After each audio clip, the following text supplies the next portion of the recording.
Hola a todos, sean bienvenidos a el quinto y último capítulo de la segunda temporada de Hablemos de. Perdónenme por no haber subido capítulo durante demasiado tiempo. Pero bueno, recapitulo.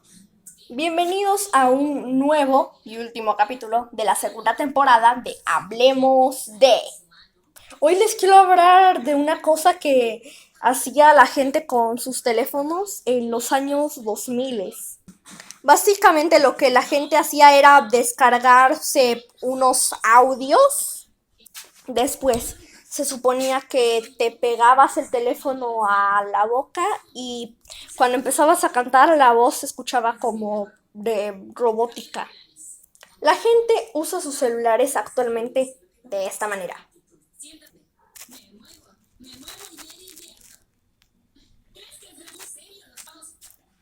A continuación les voy a mostrar un ejemplo de lo que la gente hacía en ese momento, para que sepan qué era lo que la gente hacía.